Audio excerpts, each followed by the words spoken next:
o presidente Lula recebeu um convite do presidente dos Estados Unidos para fazer parte do chamado Conselho da Paz para Gaza. Segundo a Casa Branca, esse conselho vai discutir questões como fortalecimento da capacidade de governança, relações regionais, reconstrução, atração de investimentos, financiamento em larga escala e mobilização de capital. Além do presidente brasileiro, o presidente da Argentina, Javier Milei, confirmou ter sido convidado para integrar esse conselho e afirmou que vai ser uma honra participar dessa iniciativa do governo americano. O Lula, por sua vez, ainda não aceitou esse convite. Nesse fim de semana mesmo, o presidente Lula escreveu um artigo para o jornal americano The New York Times, em que ele faz críticas aos Estados Unidos pelas ações na Venezuela. Nesse artigo, Lula não cita o nome do presidente americano Donald Trump, mas ele fala nesse artigo em que o hemisfério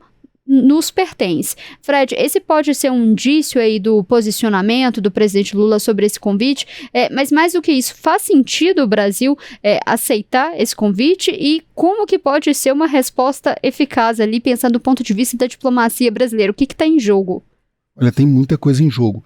Fazer sentido faz sentido. Há um plano do governo Lula, já não é desse governo, desde o primeiro, de ter uma presença internacional forte, um protagonismo brasileiro na ordem internacional.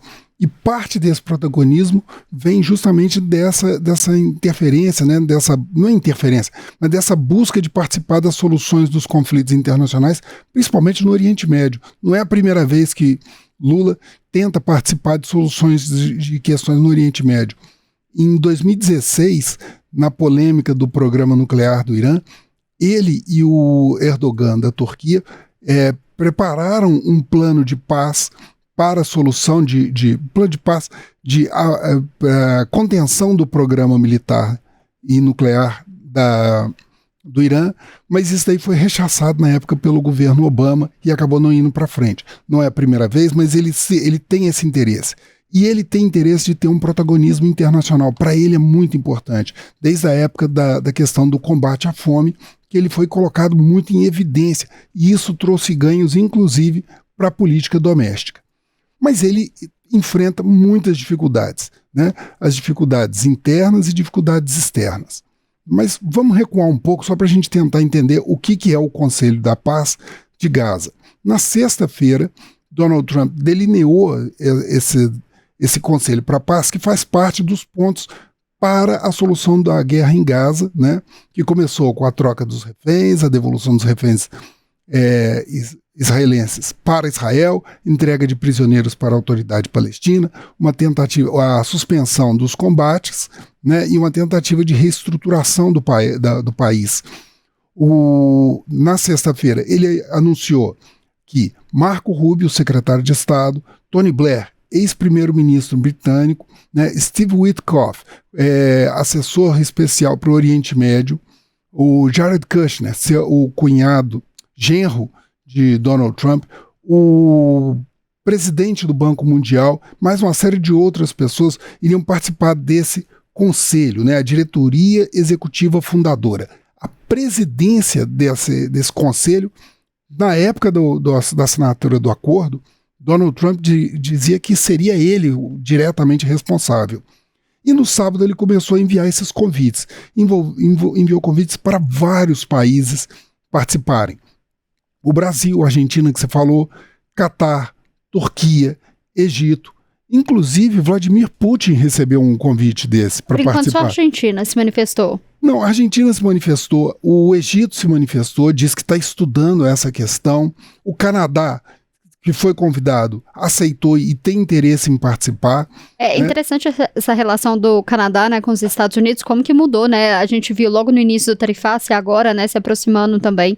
Exatamente. Pelo mesmo motivo que o Brasil está pensativo em relação a isso, em relação aos Estados Unidos, o Canadá aderiu rapidamente. Ou seja, ele precisa se posicionar de uma forma que ele consiga solucionar essa pressão dos Estados Unidos. O Canadá, inclusive, tem uma pressão ainda maior do que a do Brasil, porque Donald Trump disse que vê com bons olhos colocar o Canadá como mais um estado norte-americano. Depois de falar de anexação da Groenlândia, né? Também não é de se espantar. Então o Canadá tem interesse, e o Canadá também tem interesses comerciais muito intensos. Boa parte da produção industrial dos Estados Unidos é feita no Canadá e enviado para os Estados Unidos, né?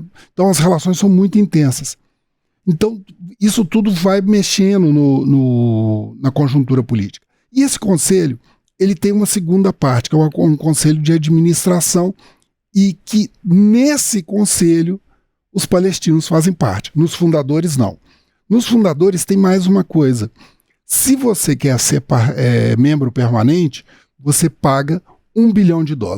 Senão, você vai participar apenas por um período temporário de 3 anos e depois não participa ou espera uma outra oportunidade. Cada país convidado vai ter uma área de atuação, né? E o Donald Trump disse que essa doação de $1 bilhão vem justamente para usar o fundo de reconstrução de Gaza. Gaza, segundo as Nações Unidas, a reconstrução custaria em torno de $70 bilhões. Mais de 80% do país foi destruído no conflito. A cidade de Gaza teve mais de 92% dela destruída. Então, ele conta com esse dinheiro para isso. Agora, voltando para a posição do Brasil. A gente já falou, a questão da retomada das relações do tarifaço é um ponto que Lula avalia.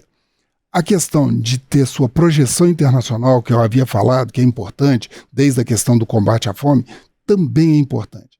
E tem um terceiro ponto que Lula avalia como um terreno muito perigoso para ele navegar, né? E o Itamaraty também. Esse conselho, ele tem pretensões muito maiores. A gente não sabe se ele vai ficar exclusivamente cuidando de Gaza, mas você vê que a formatação dele replica em alguns momentos o Conselho de Segurança da ONU. E há uma dúvida se a pretensão dele, de Donald Trump, que é um crítico muito duro das Nações Unidas e do multilateralismo, ele não quer criar um Conselho de Segurança coordenado por ele para envolver essas coisas. Se a questão de Gaza não poderia ser ampliada, essa experiência, e acabar minando o alcance da ONU. Colocaria o presidente Lula numa sinuca de bico, porque ele é um dos principais, defende sempre muito a atuação da ONU, né? Exatamente. Ele defende o multilateralismo e ele tem pleitos diretos com relação ao Conselho de Segurança, a presença do Brasil no Conselho de Segurança da ONU e de uma maior participação do Brasil na ONU, né, nas conduções da ordem internacional, né, vamos falar assim. Mas ele tem interesse de uma participação mais ativa via ONU. Ele integrando esse conselho, ele tem que avaliar qual que é o alcance realmente do Conselho para a Paz de Gaza e se isso, de alguma forma, interfere com as pretensões dele na questão do assento das Nações Unidas, se isso não vai enfraquecer a ONU, que é uma arena que para ele é importante no cenário internacional.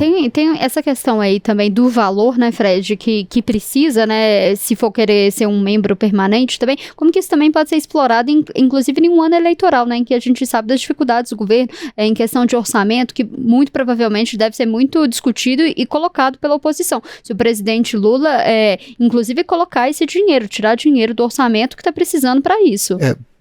Ele dá uma série de armas para a oposição bater nele durante a campanha. Primeiro, ele vai pegar dinheiro que seria para o Brasil para poder participar da reconstrução de um país estrangeiro, né? Nunca é bem visto em campanhas eleitorais. Segundo, ele, ao se aliar com os Estados Unidos na questão palestina, ele enfraquece o discurso dele histórico com o grupo de apoio das esquerdas brasileiras. As esquerdas brasileiras têm mais afinidade com a questão palestina do ponto de vista dos palestinos do que do ponto de vista norte-americano. Então ele fica numa casca de banana ali. Se ele apoiar, ele perde para a oposição ou ele perde apoio do seu grupo de sustentação. Então, para ele é muito ruim tomar uma decisão apressada em relação a isso. Mas ele se vê numa posição em que ele precisa ter presença internacional também e ele precisa manter as relações com os Estados Unidos. Ainda está tateando, você vê que ele está ficando em várias... Não é a primeira vez que a gente fala que o Lula tenta buscar uma posição mais pragmática, mais cautelosa, né? Ele atrasa a tomada de decisão em questões internacionais justamente para não afetar a questão dos Estados Unidos. E isso daí é um ponto que Donald Trump tem conseguido com sucesso, fazer sua pressão para que os países moldem as suas decisões na arena internacional, no sistema internacional, em alinhamento aos desejos dos Estados Unidos para que não sofram sanções, tarifas ou algum outro tipo de punição por parte de Washington.